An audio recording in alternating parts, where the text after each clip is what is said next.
Yan. Hi everyone! Welcome po sa video natin ngayon. Very nice to be here. And ako nga po ulit si Forex Coach Jonathan Lu. At ang pag-usapan natin ngayon ay Zigzag Indicator. Napakasimpleng indicator lang yet very very powerful kasi madali po nating makita dito yung ating supports and resistances at saka yung ating trend. No? Especially kung nahihirapan kayo maghanap ng mga pwede nyong lagyan ng stop losses, no, yung mga levels na pwede nyong bantayan, your zigzag indicator can actually simplify it for you. So, saan ba natin makikita yung zigzag indicator na yan? So, meron po tayo niyan sa MT4 or MT5. Ayan, so dito tayo insert, indicators, tapos pag pumunta po tayo ng custom, just go all the way down.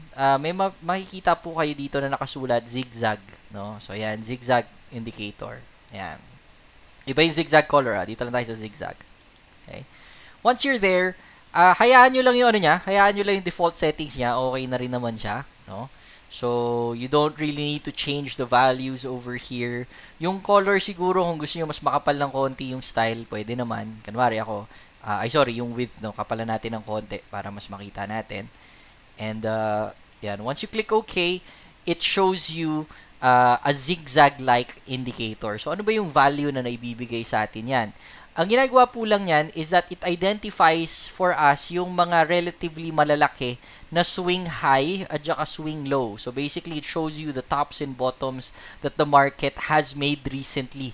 So, kung mapapansin nyo din po, hindi lahat ng klaseng zigzag ina-identify niya. Kanwari ito, dire-diretso lang yung linya pababa, pero in between that, ang daming times umakyat yung market, umakyat. So, those are actually mini zigzags that you can see, but it doesn't really take that into account anymore. No? So, inahayaan na niya yung mga maliliit. Doon lang siya sa medyo major talaga na mga galaw sa market. So, itong mga swings na nakikita natin sa market na yan, it can easily show us supports and resistances, no? Probable supports and resistances. Tapos, pwede rin na ito mapakita yung trend. So, unahin muna natin yung supports and resistances. So, this is very simple.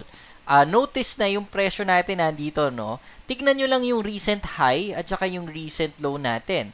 So, for example, ito yung ating recent high. Okay, clearly, nandyan po yung possible resistance natin. I'm saying possible kasi hindi naman siya sigurado natatalbog dyan, no?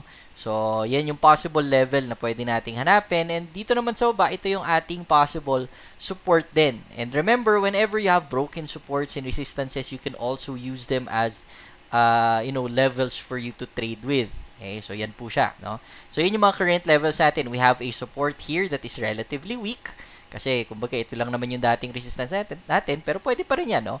This still shows you a good opportunity to buy. And, looking at the current market right now, it's actually not a bad idea, no, na bumili.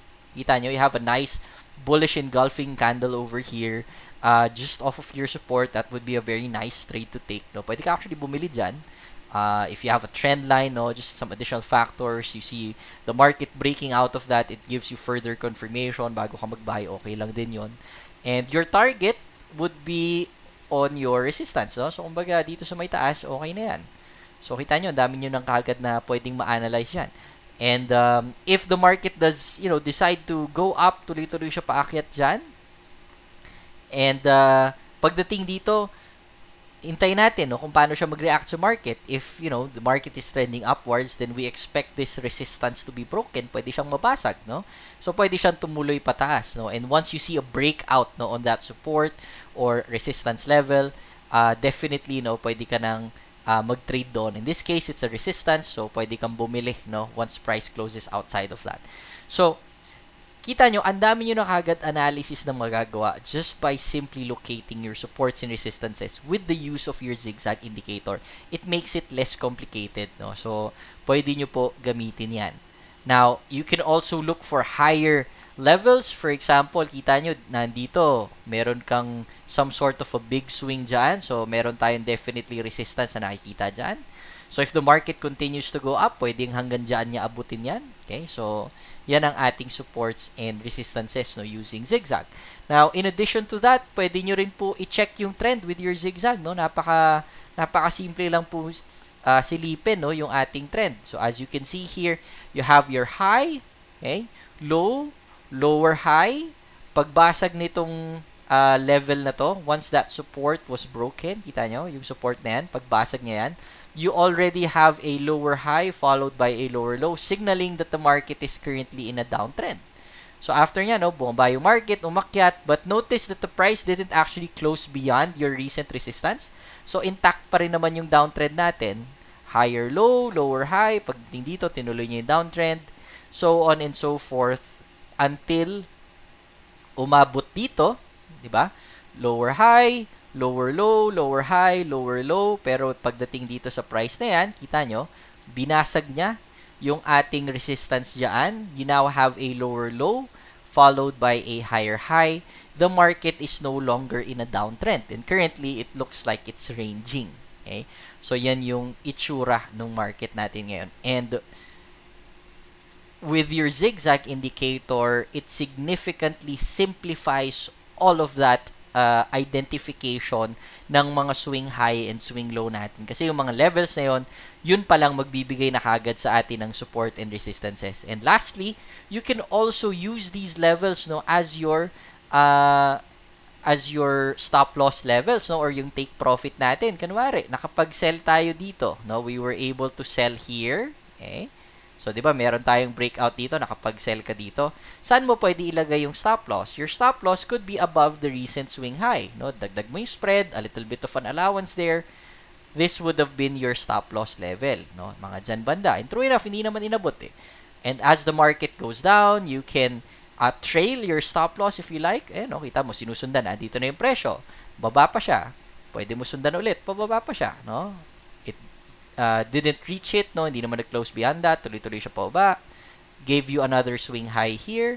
Trail mo lang siya pababa. Hanggang dito pababa yung market. Ito yung recent swing dito sa taas. Pwede mo na naman siya i-trail pababa, no?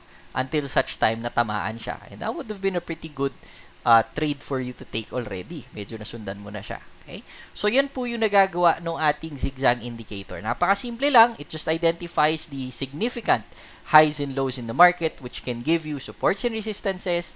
It can give you your trend. And lastly, you can also identify some stop loss or even some take profits from there. Alright?